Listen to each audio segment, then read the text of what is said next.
la fortaleza de Shlisselburg, una isla prisión inhóspita y helada en el lago Ladoga, cerca de San Petersburgo, noche del 4 al 5 de julio de 1764. En la oscuridad de una celda miserable, apenas iluminada por la luz agónica de una vela, un joven de 23 años, de aspecto pálido y enfermizo, yace asesinado en su catre, su cuerpo aún caliente, atravesado por múltiples estocadas de bayoneta. Es Iván Antónovich, conocido por la historia como Iván VI de Rusia, el emperador niño, el monarca que reinó durante apenas un año, 1740–1741, siendo un bebé de pocos meses, y que pasó el resto de su corta y trágica vida como prisionero de Estado, aislado del mundo, olvidado por muchos y temido por unos pocos. Su muerte, violenta y prematura, ordenada en secreto por la emperatriz Catalina la Grande, pone fin a una de las existencias más desdichadas y anónimas de la realeza europea, la de un hombre de la máscara de hierro ruso, un príncipe fantasma cuya mera existencia representaba una amenaza constante para la estabilidad del trono de los Romanov. ¿Quién fue realmente Iván VI, el emperador efímero cuyo nombre fue borrado de los registros y cuya imagen fue destruida para que nadie recordara su rostro? ¿Fue víctima de una ambición dinástica desmedida, de un juego de poder cruel e implacable, o simplemente de un destino adverso que lo condenó desde la cuna a una vida de encierro y a una muerte violenta? ¿Y su asesinato fue un acto necesario de razón de Estado para evitar una posible restauración, o una guerra civil, o un crimen abominable que manchó para siempre el reinado de la ilustrada Catalina la Grande? Esta es la crónica de una vida robada, la historia de un niño emperador encarcelado de por vida y finalmente asesinado, un espectro que acechó la conciencia de Rusia durante décadas.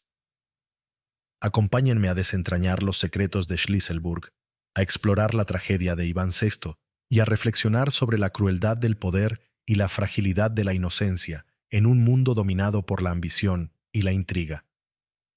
¿Fue Iván VI un simple peón en el tablero de la historia, o su trágico destino encierra una lección más profunda sobre la naturaleza del poder y la justicia? El misterio del emperador niño aguarda en las sombras de la historia rusa, y su sangre clama, aún hoy, por una explicación. Para comprender en toda su trágica dimensión la desdichada y casi olvidada figura de Iván VI de Rusia, y para entender las complejas y a menudo despiadadas circunstancias políticas y dinásticas que lo llevaron desde la cuna imperial hasta una tumba anónima en una prisión remota, es absolutamente imprescindible que nos sumerjamos primero, con la debida atención al detalle histórico, en la Rusia de mediados del siglo XVIII. Un vasto y complejo imperio que, tras las reformas modernizadoras y occidentalizantes de Pedro el Grande, se encontraba en un período de profunda transformación, de expansión territorial y de creciente influencia en el concierto de las potencias europeas, pero también un imperio marcado por una autocracia sin límites, por frecuentes golpes de Estado palaciegos, por violentas luchas por el poder entre facciones nobiliarias rivales y por una alarmante inestabilidad en la línea sucesoria de la dinastía Romanov.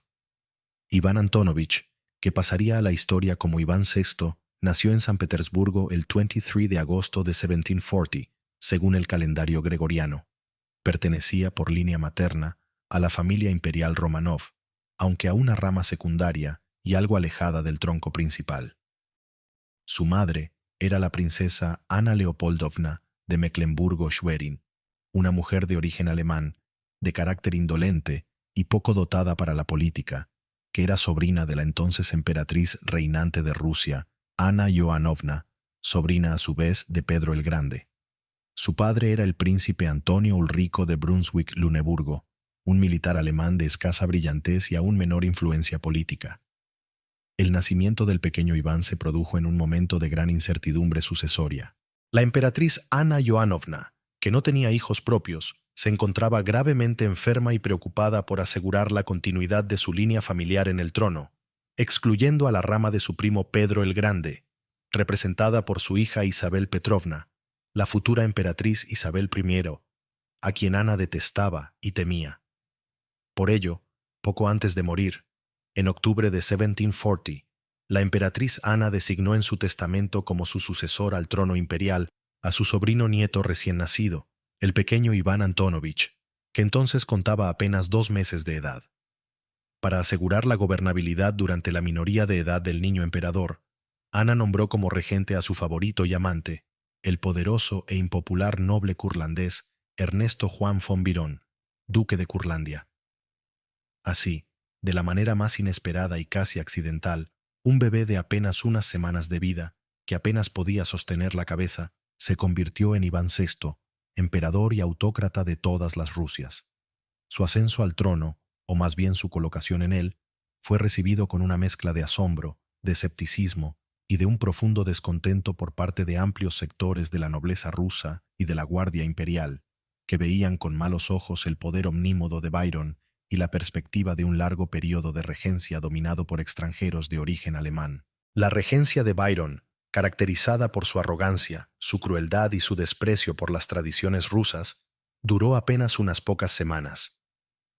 En noviembre de 1740, un golpe de estado palaciego, urdido por el mariscal de campo Burkhard Christoph von Múnich, otro alemán al servicio de Rusia, pero rival de Byron, y apoyado por la Guardia, depuso a Byron y lo envió al exilio.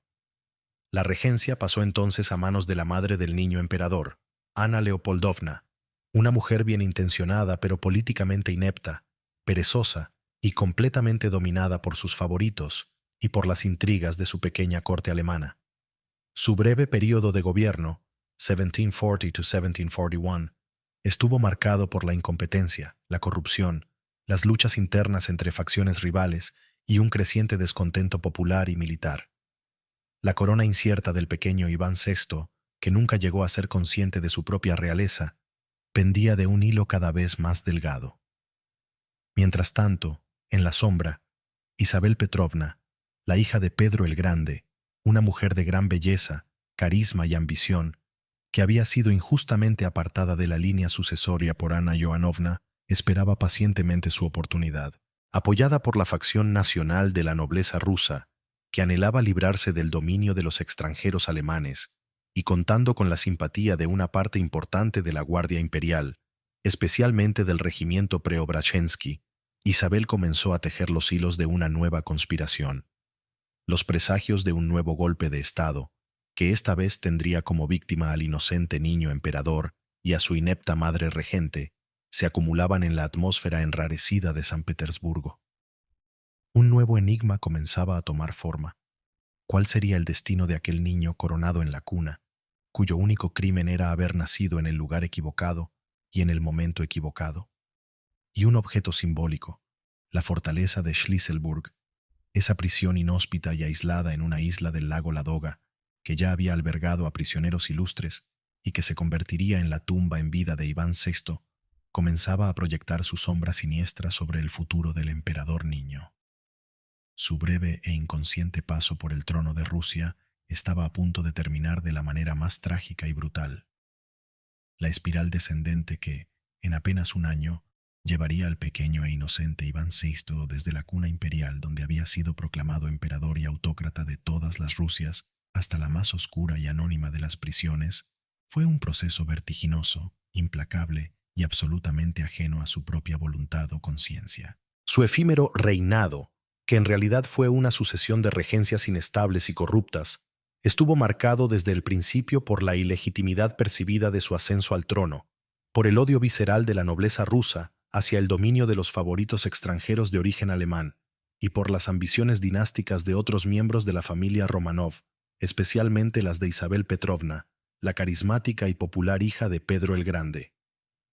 Tras la caída del odiado regente Ernesto Juan von Biron en noviembre de 1740, apenas unas semanas después de la muerte de la emperatriz Ana Joanovna, la regencia del niño emperador Iván VI pasó a manos de su madre, la princesa Ana Leopoldovna de Mecklemburgo-Schwerin. Ana Leopoldovna, una mujer de unos 22 años, de carácter indolente, apático y escasamente dotado para los asuntos de Estado, se mostró desde el primer momento completamente superada por las responsabilidades del gobierno y por las complejas intrigas de la corte rusa. Pasaba la mayor parte de su tiempo entregada a los placeres, a las diversiones triviales y a las disputas con su insignificante esposo, el príncipe Antonio Ulrico de Brunswick, descuidando por completo la administración del vasto imperio y dejando las decisiones importantes en manos de una camarilla de consejeros y favoritos, en su mayoría alemanes, como el mariscal de campo Burkhard Christoph von Múnich, quien había liderado el golpe contra Virón, pero que pronto cayó en desgracia, y posteriormente el conde Andrei Ostermann. El gobierno de Ana Leopoldovna se caracterizó por la incompetencia, la corrupción generalizada, las luchas intestinas entre las distintas facciones de la corte y un creciente descontento tanto entre la nobleza rusa, que se sentía marginada y humillada por el predominio de los extranjeros, como entre la Guardia Imperial, que era el verdadero árbitro del poder en la Rusia de la época. La popularidad de la regente y de su pequeño hijo, el emperador Iván VI, que apenas era mostrado en público y cuya existencia era casi desconocida para la mayoría de la población, se desplomó rápidamente. Mientras tanto, en la sombra, la figura de la gran duquesa Isabel Petrovna, la hija de Pedro el Grande, ganaba cada vez más apoyos y simpatías. Isabel, que entonces contaba unos 32 años, era una mujer de una belleza deslumbrante, de un carisma arrollador y de una astucia política considerable, aunque a menudo disimulada bajo una apariencia de frivolidad y de amor por los placeres. Como hija directa del gran transformador de Rusia, muchos la veían como la legítima heredera al trono y como la única capaz de restaurar el prestigio de la dinastía Romanov y de librar al país del odiado yugo de los favoritos alemanes. Apoyada por una facción importante de la nobleza nacional rusa, por diplomáticos extranjeros como el embajador francés, el marqués de la Chetardie, que veía en ella una aliada potencial contra Austria, entonces aliada de Rusia, y sobre todo, por un grupo de oficiales y soldados de los regimientos de la Guardia, especialmente del regimiento Preobrachensky, que le profesaban una lealtad casi fanática, Isabel comenzó a tejer con paciencia y habilidad los hilos de una nueva conspiración palaciega destinada a derrocar a Ana Leopoldovna y a su hijo Iván VI y a hacerse ella misma con la corona imperial. El agravamiento del conflicto interno en la corte, las torpezas y los errores del gobierno de Ana Leopoldovna y la creciente impopularidad de los alemanes crearon el caldo de cultivo perfecto para el golpe de Estado. Se difundieron rumores, quizás falsos o exagerados, pero eficaces, sobre supuestos planes de Ana Leopoldovna para casarse con algún príncipe extranjero y consolidar así el dominio alemán sobre Rusia, o sobre la intención de enviar a Isabel al exilio o a un convento para eliminarla como rival dinástica. La tensión en San Petersburgo era máxima en el otoño de 1741. Isabel, consciente de que el momento era propicio y de que cualquier retraso podría ser fatal para sus aspiraciones, decidió actuar. En la noche del 24 al 25 de noviembre de 1741, según el calendario juliano vigente entonces en Rusia, que corresponde al 6 de diciembre en el calendario gregoriano, Isabel Petrovna, vistiendo una coraza y acompañada por un pequeño grupo de sus más fieles partidarios y por un destacamento de granaderos del regimiento Preobrachensky, se dirigió al Palacio de Invierno, la residencia de la familia imperial. El golpe de Estado fue sorprendentemente rápido, incruento y eficaz. Los guardias que custodiaban el palacio, en su mayoría simpatizantes de Isabel o simplemente descontentos con el régimen de Ana Leopoldovna, apenas opusieron resistencia. La regente, su esposo Antonio Ulrico y el pequeño emperador Iván VI, que dormía plácidamente en su cuna, ajeno por completo a los acontecimientos que sellarían su trágico destino, fueron arrestados en sus aposentos sin que se disparara un solo tiro. A la mañana siguiente, Isabel Petrovna fue proclamada emperatriz y autócrata de todas las Rusias, con el nombre de Isabel I, ante el júbilo de sus partidarios y el alivio de gran parte de la población de San Petersburgo, que veía en ella la restauración de la línea directa de Pedro el Grande y el fin del odiado dominio alemán. El reinado del niño emperador Iván VI, que había durado apenas 13 meses, llegaba así a su abrupto y patético final. La espiral descendente se había completado de la manera más rápida e implacable. El hook interno de este golpe de Estado, la facilidad con la que se produjo y la aparente pasividad de los defensores del régimen de Iván VI revela la fragilidad de su poder y la impopularidad de su gobierno. La revelación parcial de la ambición y la determinación de Isabel, aunque comprensible desde una perspectiva dinástica, no deja de plantear interrogantes sobre la justicia y la moralidad de sus acciones, especialmente en lo referente al destino que reservaría al inocente niño depuesto. La desesperación, la paranoia o la negación de Anna Leopoldovna ante la conspiración que se tejía a su alrededor son evidentes en su incapacidad para reaccionar a tiempo y en su completa falta de previsión. En cuanto al pequeño Iván, su único crimen había sido nacer en el seno de una familia imperial y ser utilizado como un peón en el despiadado juego de poder de los adultos. Su destino, a partir de ese momento, quedaría sellado por el temor constante de sus sucesores a que su mera existencia pudiera ser utilizada por facciones descontentas para cuestionar la legitimidad del nuevo régimen y para promover una restauración. La máscara de hierro rusa estaba a punto de ser forjada. La sombra del verdugo, en el caso del desdichado Iván VI, no adoptó la forma de un juicio público ni de una ejecución inmediata, sino la de un encierro perpetuo, cruel y progresivamente aislante, un tormento psicológico y físico que se extendería durante más de 2 décadas y que lo consumiría lentamente en la oscuridad, la soledad y el olvido, hasta su trágico y violento final. Tras el exitoso golpe de Estado de noviembre de 1741 que la llevó al trono, la nueva emperatriz Isabel I se enfrentó al delicado y peligroso problema de qué hacer con el niño emperador depuesto, Iván VI, y con su familia, sus padres, Anna Leopoldovna y Antonio Ulrico, y sus hermanos menores, que nacerían durante el cautiverio. Aunque Iván era apenas un bebé de poco más de 1 año, y por tanto completamente inocente de cualquier crimen o conspiración, su mera existencia, su sangre Romanov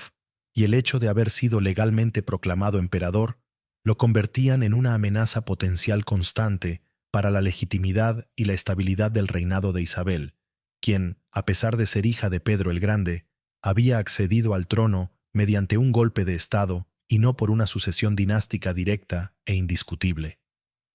Isabel, aunque en general de carácter benévolo y reacia a los derramamientos de sangre innecesarios, su reinado se caracterizó por la abolición de la pena de muerte, aunque no de las torturas ni de los castigos corporales crueles.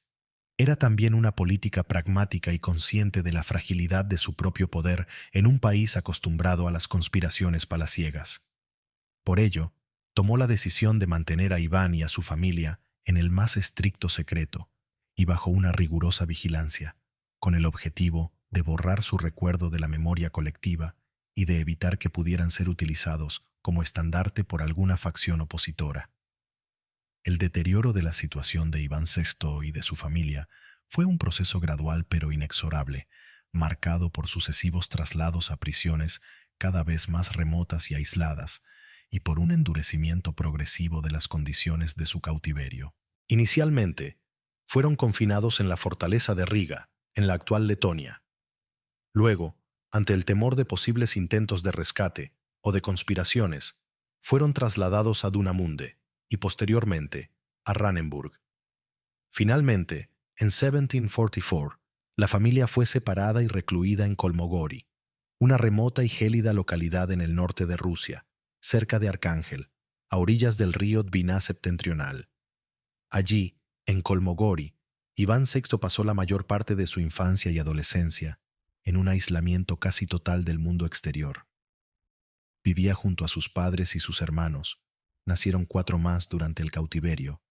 Catalina, Isabel, Pedro y Alejo, pero en condiciones de extrema precariedad y bajo una vigilancia constante. Se les prohibió cualquier contacto con el exterior, se censuró su correspondencia y se intentó por todos los medios que su existencia fuera desconocida para el resto del mundo. Se llegó incluso a decretar la destrucción de todas las monedas, documentos y retratos que llevaran el nombre o la efigie de Iván VI, en un intento desesperado por borrar cualquier vestigio de su efímero reinado. Anna Leopoldovna, la madre de Iván, murió en Kolmogori en 1746, a la edad de 27 años, probablemente a consecuencia de complicaciones en el parto de su último hijo o de las duras condiciones del cautiverio. Su muerte sumió al joven Iván, que entonces contaba apenas 6 años, en una soledad aún mayor. Su padre, Antonio Ulrico, un hombre mediocre y resignado, sobreviviría a su esposa durante muchos años, pero nunca recuperaría la libertad ni volvería a ver a su hijo mayor una vez que éste fue separado de la familia.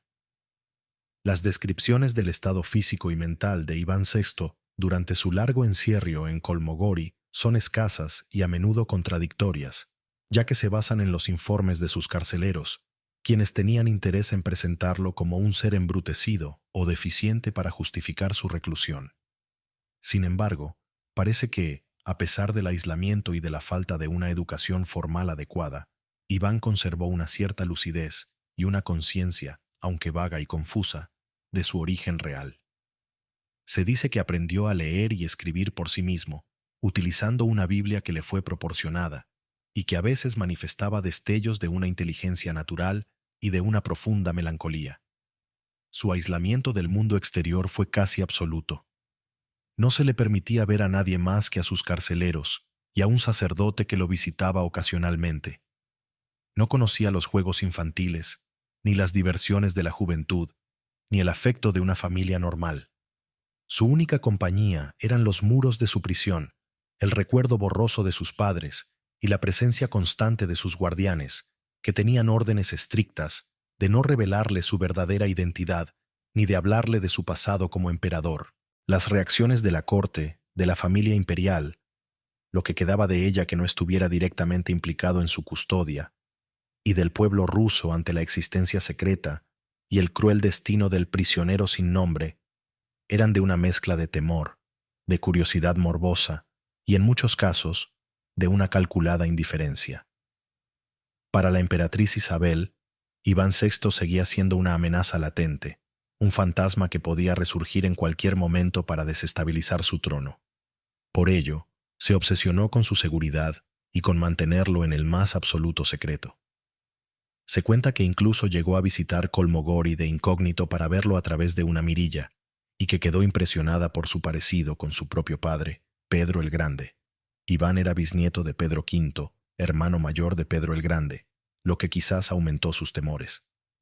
En 1756, cuando Iván VI contaba ya 16 años y su existencia comenzaba a ser un secreto a voces en algunos círculos de la corte y en el extranjero, la emperatriz Isabel, quizás temiendo un intento de rescate o simplemente deseando un mayor control sobre su prisionero, ordenó su traslado a la fortaleza de Schlisselburg, una isla prisión inhóspita y de siniestra reputación situada en el lago Ladoga, cerca de San Petersburgo. Schlisselburg, conocida como la Bastilla rusa, era una prisión de máxima seguridad, reservada para los criminales de Estado más peligrosos y para los enemigos personales de los zares. Allí, Iván VI fue encerrado en una celda individual, aún más aislada y solitaria que la de Kolmogori. Se le asignó el nombre en clave de prisionero número 1 o el desconocido, y se dieron órdenes estrictas a sus guardianes de que, en caso de cualquier intento de fuga o de rescate, debían matarlo inmediatamente, sin vacilación y sin esperar nuevas instrucciones. El reloj inminente de su muerte, aunque aún tardaría algunos años en sonar, ya había sido puesto en marcha por la propia emperatriz. Los últimos intentos desesperados por salvarse, por redimirse o por encontrar una salida a su terrible situación, si es que Iván VI tuvo alguna vez la oportunidad o la capacidad de concebirlos, estaban condenados al fracaso desde el principio. Su vida era una tragedia anunciada, un sacrificio humano en el altar de la razón de Estado y de la seguridad dinástica. La esperanza, si alguna vez la albergó, se había desvanecido hacía mucho tiempo en la oscuridad de sus sucesivas prisiones. La sombra del verdugo, en su caso, no era la de un juicio o una sentencia, sino la de una orden secreta, fría y calculada, que pendía constantemente sobre su cabeza. La última noche, o más bien los últimos años, de la trágica y casi olvidada existencia de Iván VI de Rusia, transcurrieron en la más absoluta oscuridad, en el aislamiento más cruel y en la desesperanza más profunda de su celda en la fortaleza de Schlisselburg. Allí, en aquella isla prisión inhóspita y helada, rodeado por las aguas frías del lago Ladoga y por los muros infranqueables de la fortaleza, el joven que había sido emperador de todas las Rusias en la cuna y que había pasado toda su vida consciente como prisionero de Estado, se enfrentaba a un destino que parecía sellado desde su nacimiento. el olvido o la muerte violenta. Tras la muerte de la emperatriz Isabel I en 1762 y el breve y caótico reinado de su sobrino Pedro III, quien, curiosamente, mostró una cierta simpatía por el prisionero de Schlisselburg e incluso llegó a visitarlo, lo que quizás aumentó los temores de la corte sobre su posible liberación.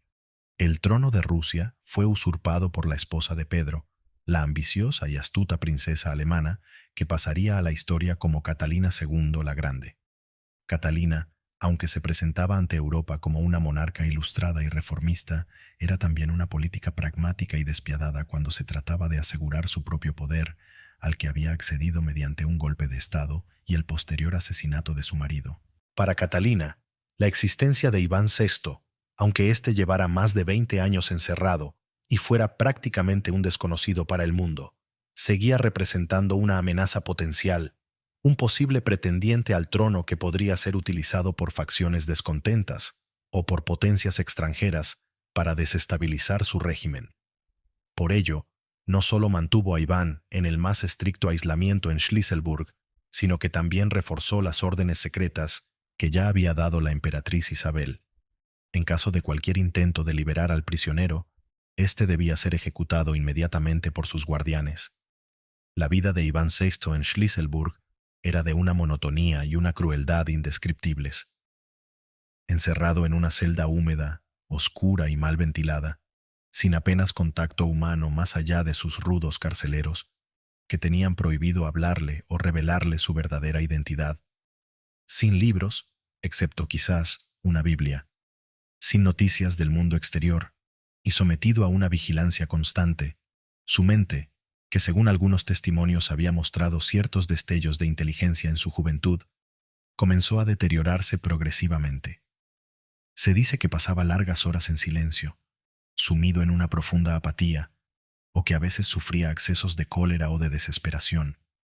Su salud física también se resintió, y su aspecto se volvió pálido, enfermizo y prematuramente envejecido. Sin embargo, a pesar de todos los esfuerzos por borrar su memoria y por anular su personalidad, Iván VI, o al menos la leyenda que lo rodeaba, seguía siendo un fantasma incómodo para el trono de Catalina.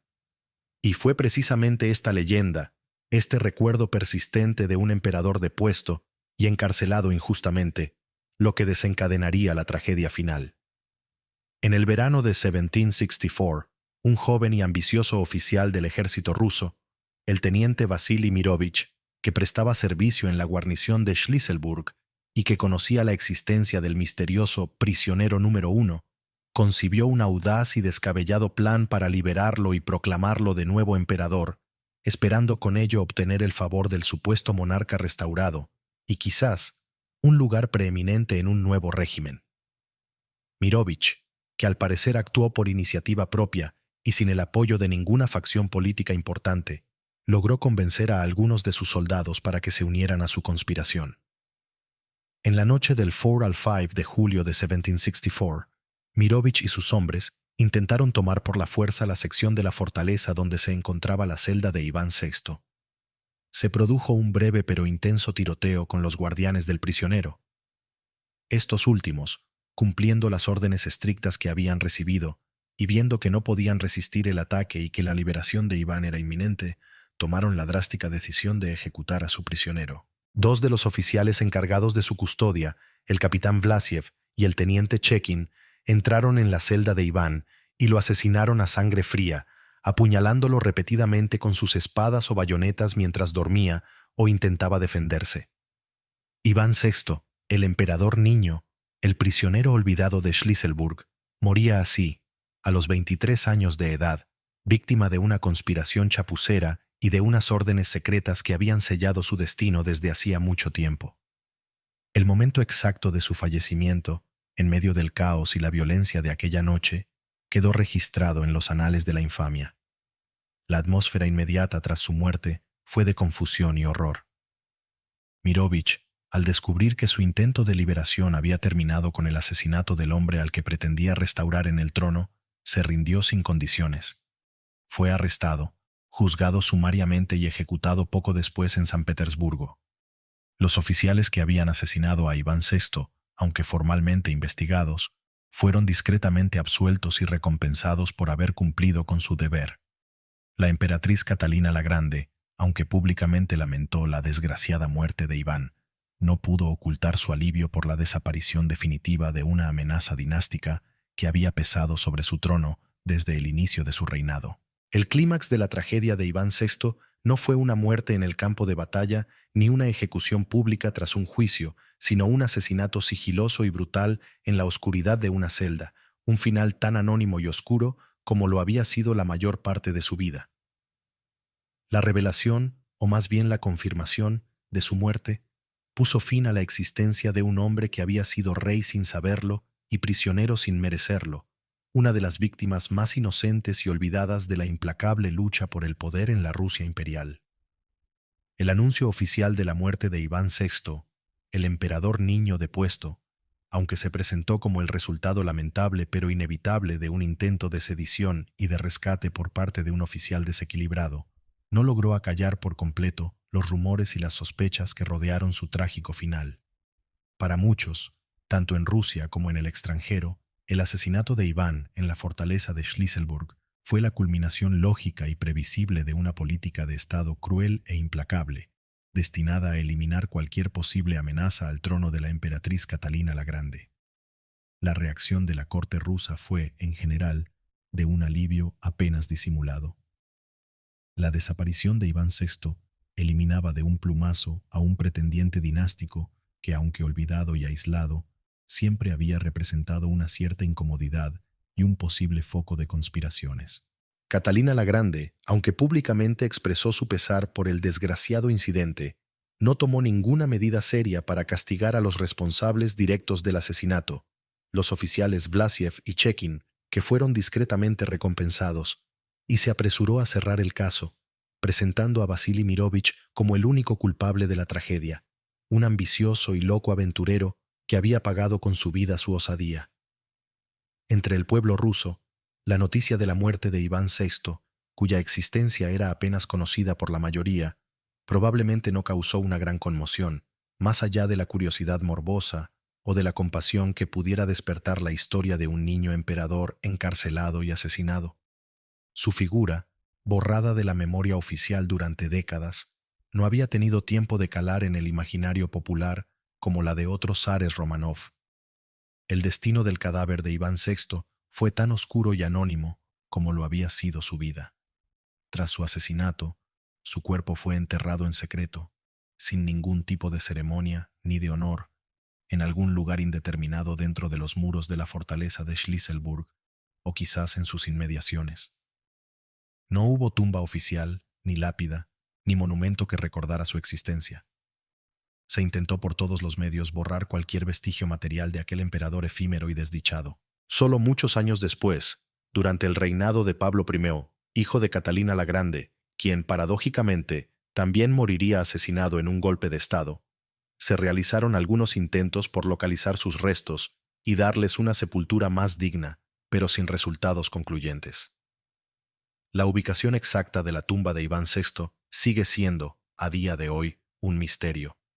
Las consecuencias políticas inmediatas de la muerte de Iván VI fueron, en realidad, escasas, ya que su figura no representaba una amenaza real e inminente para el poder consolidado de Catalina la Grande. Sin embargo, su asesinato sí tuvo un impacto en la imagen de la emperatriz, especialmente en el extranjero, donde algunos intelectuales ilustrados que admiraban a Catalina comenzaron a cuestionar la verdadera naturaleza de su despotismo ilustrado. El caso de Iván VI puso de manifiesto la cara más oscura y despiadada del absolutismo ruso,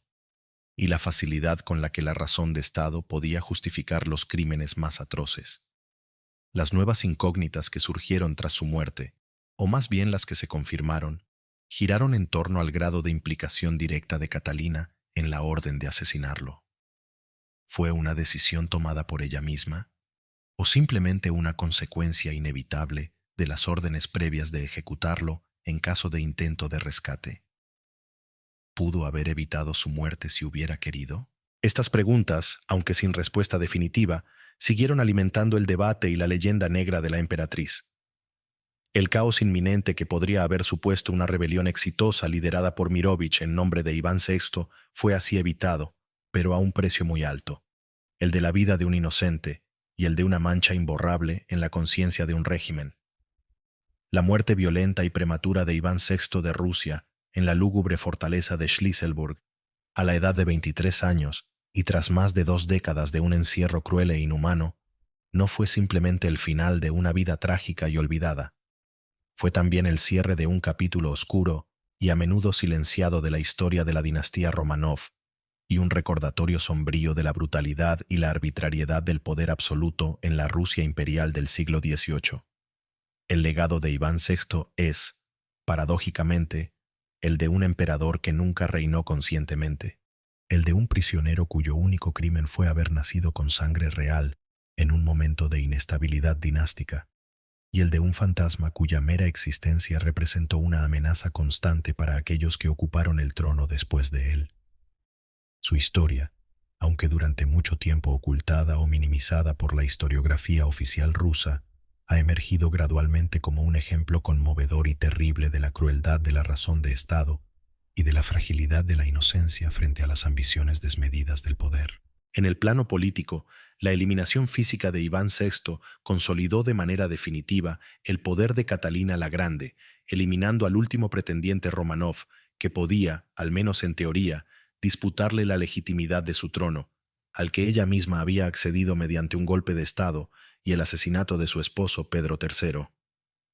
Con la muerte de Iván, Catalina se aseguró de que no hubiera alternativas dinásticas viables que pudieran ser utilizadas por facciones descontentas o por potencias extranjeras para desestabilizar su régimen. Sin embargo, este acto de realpolitik también tuvo un coste moral para la emperatriz, ya que manchó su imagen de déspota ilustrada y la expuso a las críticas de aquellos que veían en el asesinato de un prisionero indefenso una prueba de su tiranía. La figura de Iván VI, a pesar de los intentos por borrar su memoria, se convirtió con el tiempo en un símbolo de las víctimas inocentes del absolutismo ruso. Su historia fue rescatada por algunos escritores y dramaturgos del siglo XIX y XX que vieron en él un personaje trágico, una especie de hombre de la máscara de hierro ruso, cuya vida fue sacrificada en el altar de la política dinástica. Su destino ha sido comparado con el de otros niños reyes o prisioneros reales, cuya existencia representaba una amenaza para los gobernantes de su tiempo, como los príncipes de la Torre en Inglaterra o el delfín Luis XVII durante la Revolución Francesa. La lección moral o existencial que se desprende de la desdichada vida y muerte de Iván VI es quizás la de la terrible injusticia que a menudo acompaña a las luchas por el poder, y la de cómo los individuos más débiles e inocentes pueden convertirse en víctimas propiciatorias de ambiciones ajenas. Su historia nos recuerda que el derecho de nacimiento, que en teoría debería garantizar la seguridad y el privilegio, puede convertirse en una terrible maldición cuando se mezcla con la inestabilidad política y la falta de escrúpulos de los gobernantes. También nos invita a reflexionar sobre la naturaleza del olvido histórico y sobre la importancia de rescatar las voces y las historias de aquellos que han sido silenciados o marginados por el poder. La pregunta que sigue resonando a través de los siglos es si el destino de Iván VI podría haber sido diferente, si existía alguna alternativa a su largo encierro y a su muerte violenta. ¿Fue su eliminación una necesidad inevitable para la estabilidad de Rusia, como quizás argumentaron sus verdugos, o fue simplemente un crimen innecesario y abominable, fruto del miedo y de la paranoia de aquellos que temían perder el poder? Te invito a compartir tu propia reflexión en los comentarios. ¿Qué sentimientos te inspira la trágica historia de Iván VI? ¿Crees que su sacrificio tuvo algún tipo de justificación histórica o moral? Y si estas crónicas de los finales más oscuros y a menudo olvidados de la realeza te conmueven y te invitan a la reflexión, no olvides suscribirte a nuestro canal, darle a me gusta y acompañarnos en nuestro próximo viaje a las profundidades de la historia, donde siempre hay nuevas verdades por descubrir y nuevas injusticias por recordar, justicias por recordar, justicias por recordar, justicias por recordar, justicias por recordar.